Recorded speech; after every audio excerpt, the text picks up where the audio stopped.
నిర్మల్ ముద్దుబిడ్డ మన శాసనసభ్యుడు శ్రీ ఏలేటి మహేశ్వర్ రెడ్డి గారిని వాళ్ళ భారతీయ జనతా పార్టీ శాసనసభ పక్ష నేతగా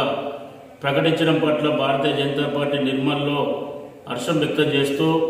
వారి ఎన్నిక రాబోయేటువంటి రోజులలో నిర్మల్ నియోజకవర్గ అభివృద్ధే కాకుండా యావత్ తెలంగాణ అభివృద్ధికి బాటలు వేస్తుందని, అదేవిధంగా రాష్ట్ర ప్రభుత్వ వ్యతిరేక విధానాలు ప్రజల్లోకి తీసుకెళ్లి ప్రజలను చైతన్యపరచడంలో వారు ముందుంటారని, దాంతోపాటు మన ఆదిలాబాద్ నియోజకవర్గమే కాదు యావత్ తెలంగాణలో 12 పార్లమెంట్ స్థానాలను గెలుచుకునేటువంటి సామర్థ్యాలు తప్పకుండా వీరికి కిషన్ రెడ్డి గారి నేతృత్వంలో, మహేష్ అన్న నాయకత్వంలో తప్పకుండా విజయం సాధిస్తామనేటువంటి ఒక విశ్వాసాన్ని కల్పిస్తూ మరి వారి మీద విశ్వాసంతో ఇచ్చినటువంటి ఈ బాధ్యతను వారు సమర్థంగా దాన్ని నియమించి,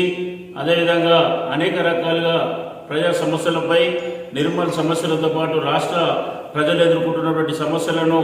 రాష్ట్ర ప్రభుత్వ దృష్టి తీసుకుపోయి ఇప్పటికే ముఖ్యమంత్రి, ఉప ముఖ్యమంత్రి, మంత్రులను అసెంబ్లీలో చీల్చి చెండాడుతున్నటువంటి మహేష్ అన్న నాయకత్వాన్ని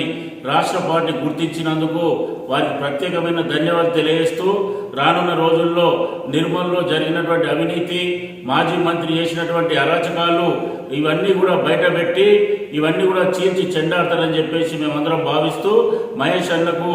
శుభాకాంక్షలు తెలియజేస్తూ రాష్ట్ర పార్టీకి, కేంద్ర పార్టీకి మేము ధన్యవాదాలు తెలియజేస్తా ఉన్నాం. అసెంబ్లీ ఎన్నికల్లో ఆదిలాబాద్ పార్లమెంట్లో తెలంగాణ రాష్ట్రంలో అత్యధిక సీట్లు గెలుచుకొని 4 అసెంబ్లీ గెలుచుకొని ఒక రాష్ట్రంలోనే ఆదిలాబాద్ పార్లమెంటు అందరు చర్చనీయాంశం జరిగినందుకు గెలిచిన అభ్యర్థులందరికీ కూడా మేము వారి కృతజ్ఞత తెలుపుకుంటూ,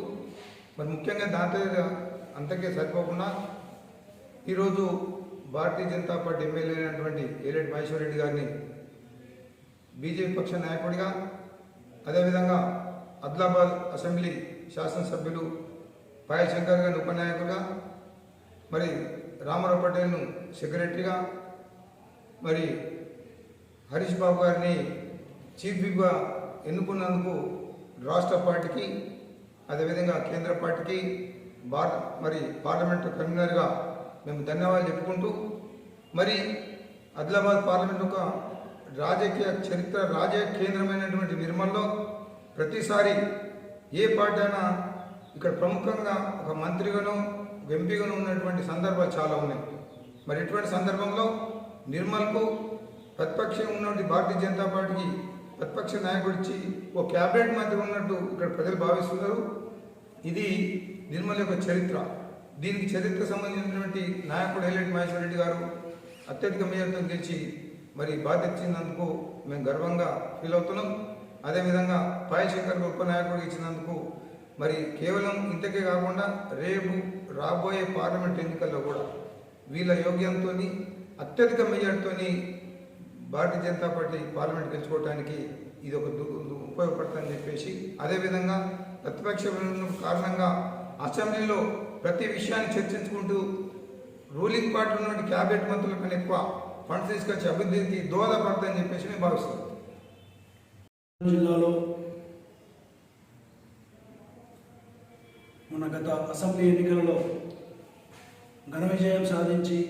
భారతీయ జనతా పార్టీ యొక్క ఎమ్మెల్యే అభ్యర్థిగా, శాసనసభ నేతగా గెలిచినటువంటి ఏలేటి మహేశ్వర్ రెడ్డి గారికి భారతీయ జనతా పార్టీ కేంద్ర నాయకత్వం, జేపీ నడ్డా గారికి, మరియు నరేంద్ర మోడీ గారికి, అమిత్ షా గారికి రాష్ట్ర నాయకత్వం, కిషన్ రెడ్డి గారికి, మహేష్ రెడ్డి గారికి శాసనసభాపక్ష నేతగా నియమించినందుకు నిర్మల్ జిల్లా తరఫు నుంచి మరియు నిర్మల్ శాసనసభ ప్రజల తరఫు నుంచి, నిర్మల్ శాసనసభ నియోజకవర్గ పార్టీ తరఫు నుంచి కృతజ్ఞతలు తెలియజేస్తూ, వారి యొక్క సామర్థ్యాన్ని కానీ, వారి యొక్క చాకచక్యాన్ని కానీ, వారి యొక్క సీనియారిటీని కానీ గుర్తించి వారికి శాసనసభ పక్ష నేతగా నియమించినందుకు, వారికి బాధ్యత ఇచ్చినందుకు మేమందరము రాష్ట్ర నాయకత్వానికి, కేంద్ర నాయకత్వానికి కృతజ్ఞతలు తెలియజేస్తున్నాము. బీజేపీ రాష్ట్ర నాయకత్వం మరియు కేంద్ర నాయకత్వం మహేష్ అనే యొక్క సామర్థ్యాన్ని గుర్తించి ఈరోజు బీజేపీ నేతగా ఎన్నుకున్నందుకు నిర్మల్ తాలూకానే కాకుండా